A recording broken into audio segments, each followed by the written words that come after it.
so blessed. Every time Cindy is here, it's like just rain in parched land. Thank you. Love it, love it, love it. Love you. And she has music afterwards for you if you want to continue that throughout. But today we are so happy, so blessed to welcome back to us yet again Reverend Jen to talk to us about balance in motion. Thank you.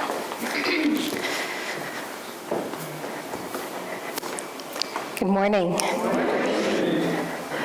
So as I was coming in this morning and just doing my hugs and handshakes with everyone as I came in, somebody mentioned to me that they were feeling off center today. And I said, well, how appropriate. We're talking about balance today. So thank you for helping me demonstrate the truth of the need for this talk today. So this talk was actually inspired by something that I came across on Instagram, of all places. You never know where you're going to be inspired as a minister. It's like you're always looking out for things. Same as an artist. You know, it's like I just walk around with eyes for inspiration all the time. So as I was scrolling through, I came across this meme, you know, kind of bold text on a bright background that said, sometimes I think this whole idea of balance is another baloney thing, paraphrase there, that society has made up to make me feel bad about myself.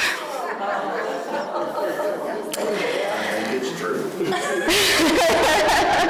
Yeah. And like you, John, I mean, I laughed, right? And I thought, yeah, you know, like, what is this whole balance thing? What's balance anyways? And so it started out as a good hearty chuckle when I came across it, and then my minister's mind starts thinking about it, but isn't balance important? Isn't balance important? Isn't it part of our self-care?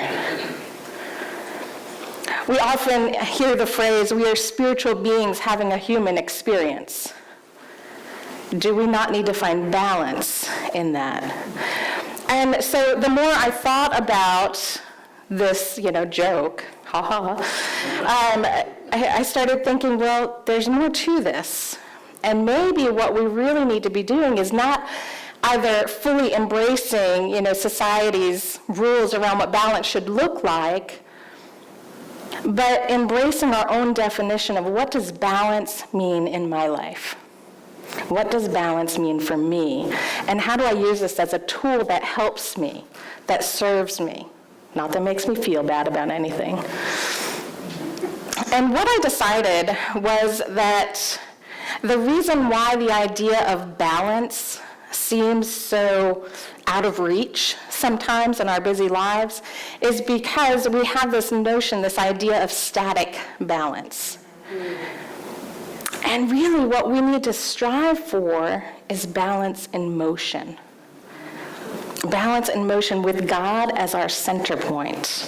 When we say there is one power, one presence, active in the universe and in my life, if we keep that truth as our center point, we can achieve balance in motion.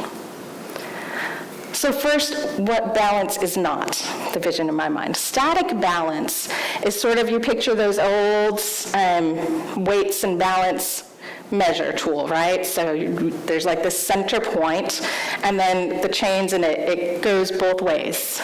You know what I'm talking about? And so if you put something on this side, it'll tip down. So in order to balance it, you've got to put something on that side. So this creates this straight, like on a balance beam. Or like a seesaw. Yeah, on a seesaw too.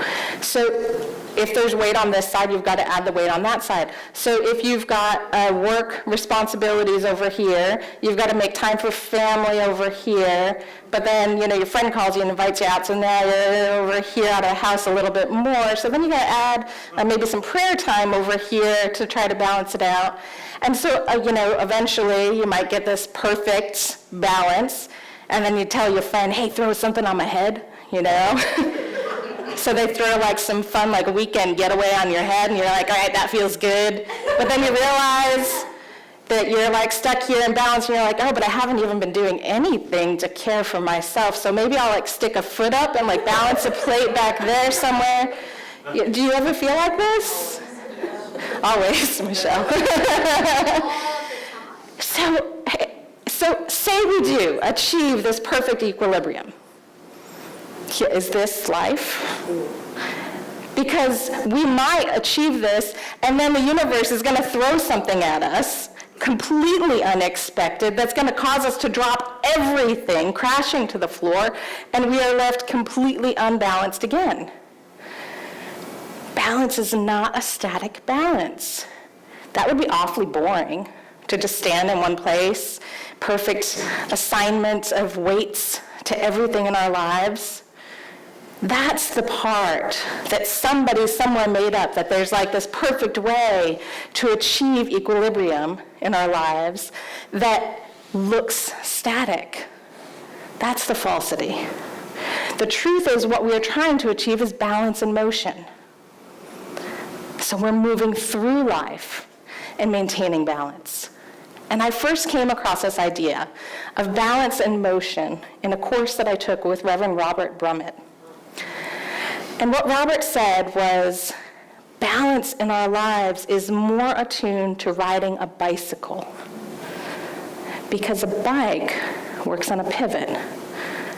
And in order to keep that bike upright, you have to continually shift the weight from side to side. So right foot down, back to center, left foot down, back to center. And of course you get momentum going, and it looks like you got it all perfectly balanced. You're riding along smoothly. And with that sort of balance in motion, you can go anywhere you want. You could turn left, you could turn right, you could go down the street a ways. Life will continue to be this back and forth as long as your center point is the same. The weight rests on the center point, and our center point is God, our one power, our one presence, the source of divine love and expression in our lives. So it looks more like left foot down to work, back to center, God. Right foot down as we get home, back with our family, back to God. Left foot, right foot down. So we're constantly work, God, family, God, vacation, God, self-care, God, rest, God. Always coming back to our central pivot point. And then we've got balance.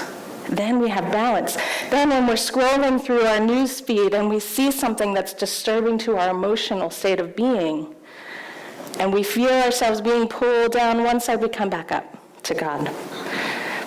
Then when we see something else going on in the world around us, and it starts getting us off balance, we come back up to God.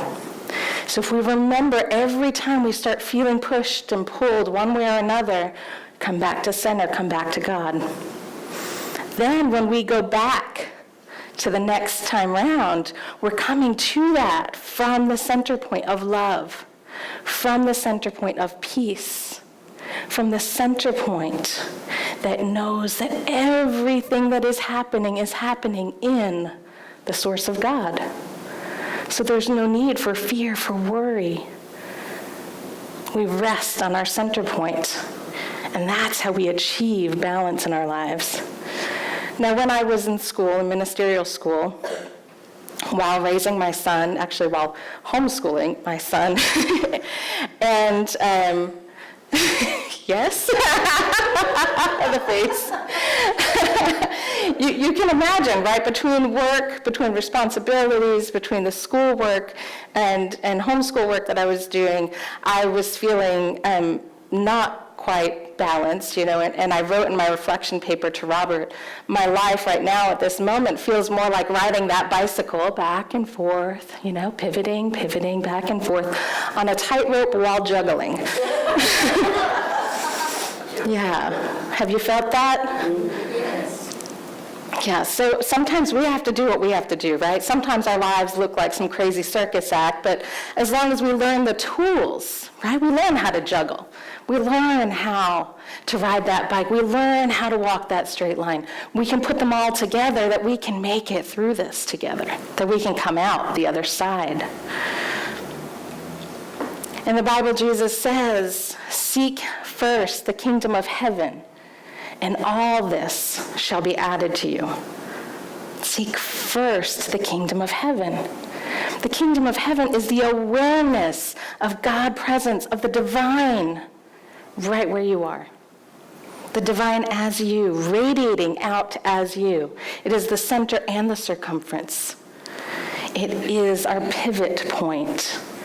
And as long as we keep remembering that truth, the kingdom of heaven right where you are, right in the midst of all that is on the news, of all that is on your personal responsibility list, of all the people in your lives whom you care for, right where you are, right where they are, is the kingdom of heaven.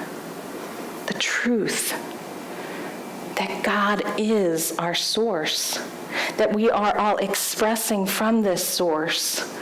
And the most important thing of all, in all of it, is love. Coming back to the center, responding from the center. So the key then is self-care. And it is not just self-care in terms of our physical or emotional needs, which is important. So for those of you who hear me saying this, I want you to know your lattes are still important, your massages are important, your yoga class is important, right? All those things that we do to care for our personal needs are very, very important. But the most important type of self-care is the capital S, the spiritual self-care that we do in our lives. What do we do to remember God as our pivot point? What do we do to constantly bring ourselves back up to that center? Because if you're trying to ride your bike and you're not going back up to center, you're just going to eventually tip over, and it hurts, right? I had my bike fall down on my legs sometimes. Thank you, Emmett. I was just going to say, anybody who's ever watched a child learn to ride a bike or still has the memories of when you were learning to ride a bike, it hurts when you fall, right? At least now they've got helmets and pads and all that stuff. I didn't wear them when I was little. Still have the proof, the scars on my knee to prove that. But if we get ourselves off balance and we fall into that trap of fear, of worry, of anxiety, of overwhelm on one side of our lives, and we don't bring it back up to that center point, it's going to hurt. We've all had those experiences, yes? Where we got too heavy on one side and you just collapse down. So what we need is the self, capital S, spiritual self-care to keep us coming back to center every time so that we can maintain balance, so that we can move through this no matter what life throws at us. We don't have to drop all the balls. We just take the next one in and keep juggling, you know? Keep going with it, learning the skills, the tools. So I know for myself, right, I'll speak for myself, and perhaps this relates to you, but sometimes the idea of self-care feels selfish. In a very busy world, the busy life and activities, family to care for, business to run, right?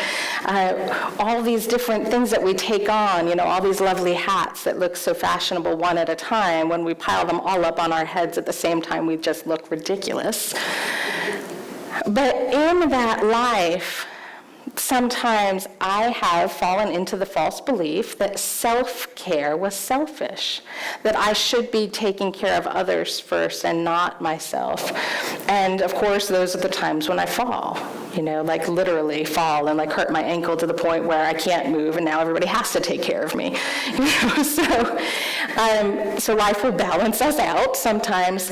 But what I believe and what I know in my heart is that self-care is one of the most important things to keeping us balanced so we can keep moving forward. So recently, I decided I was going to take on a 30-day painting challenge. There are some of you that follow my Facebook feed and have seen this. And I will let you know that prior to saying yes to this challenge, I would have told you that I have not been painting much lately because, well, life's just too busy. I don't have time for painting. And yes, I will state the obvious here. I am the founding minister of Unity Arts Ministry. And I go out and teach other people the importance of creativity in our lives. Making time for our own passions and our own creativity. And here I was, as Julia Cameron would say, falling into the shadow artist of encouraging others to do their art and not making time for it myself. Because I thought, if I take this thing on, I'm going to fall off my bike. It's too much. And in reality, what happened was I saw this challenge come up, right? It was from an easel company, 30-day paint challenge, painting every day from life for 30 days. And something in me said, say yes. Probably God.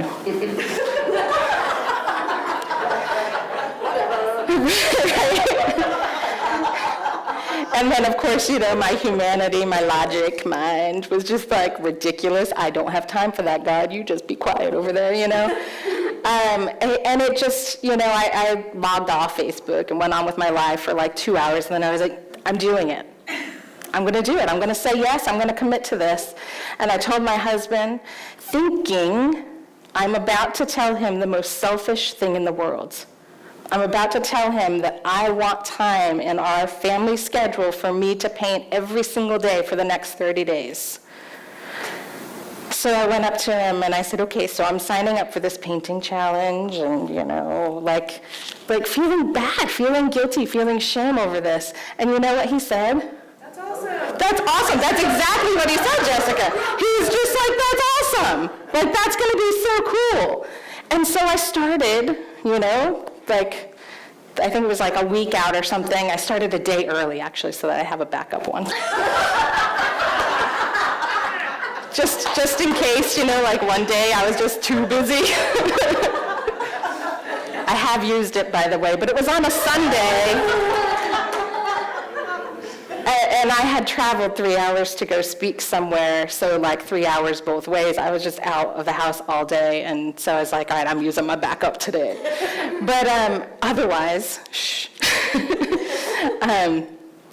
otherwise, it's been every single day. And I've spent 2 to 3 hours a day painting. And my husband volunteered to make dinner many nights throughout September. He started my son's bath. He's gotten story time going if I was still working on something, and really was accommodating. And even my son would come out, ooh, Mommy, that one looks good. Other times he'd be like, Mom, you're not done, are you? In fact, yesterday he came up while I was working. He was like, oh, well, that looks pretty good, because I know it's your first draft. Children are very honest. But in all of this, right, what I learned was not only was there this magical 2 to 3 hour time span that showed up for painting, I also started walking every day. I started realizing that I felt more balanced in my life. I was sleeping better at night, waking up earlier than I normally did. Things were just balanced. Why? Because I was doing what brought me closest to knowing God in my life, and that's my creative self. That's my creative expression. And when I'm painting, I lose all track of time. I'm not thinking about any sort of to-do list. I'm not thinking about what happened 10 minutes ago. I am just looking at this avocado, and I will get the shadows right. You know, it is like I'm just in the moment. I'm not worried about what's going to happen tomorrow, what I read on the news feed earlier in the day. I am just in the moment. And isn't that the key of meditation? To release so much that we are in the moment. And for me, that's creative expression. So what is yours? What do you do in your life that brings you to that center point? Because that's what will help you maintain balance in all other areas of your life. Maybe it's something that you already do. Maybe it's something creative like singing, playing an instrument, dancing. And I told you all to dance and move recently as well. Dancing is another way of centering into the present moment. Even listening to music can center us in. If you want tips and ideas of how creativity can enhance your spiritual practice, your center point, come see me afterwards. I've got like 1,000,001 ideas that, we can work with. Whatever your passion is, how can you use that as a meditative tool? But what I want you to think about right now in this moment, not only what is it that brings you to that center point, but have you been doing it? Have you been allowing yourself the time to center on God? Or have you been saying, I'm too busy. If I take that in, I'm going to be off balance. Forgetting that God is the balance. God is the center point. So whether it is a traditional meditative practice, sitting in the silence, a prayer practice, a guided meditation, yoga class, right? All of these can be meditative experiences. So how do you remember God in your life? That's your challenge this week. Find one way, whether you've been doing it or you've been putting it off, find that one way and allow yourself to practice it this week. Challenge yourself. A 7-day challenge. You don't have to do 30. 7-day challenge, whatever it is that brings you closer to knowing God in your life so that you can maintain that balance. Because we don't want static balance. It's not the goal. We want balance and motion. And the only way to make balance and motion work so we don't tap over one side or the other is to constantly come back to our truth. Come back to the fact that we are spiritual beings having a human experience, and that love is the core center point, the divine center of us from which we can radiate and respond to everything else. So who's in for the challenge this week? Yeah, all right, I'm going to hold you all accountable. My Facebook friends, I'm watching you. All right. Well, I look forward to hearing how the challenge goes for you. Again, if you have any questions on how to use creativity as part of your spiritual practice, part of that balancing point, don't hesitate to ask me afterwards. Send me a message on Facebook, whatever you like. I'm here to answer those questions for you. So thank you very much as we balance together and we invite Cindy back up to share with us.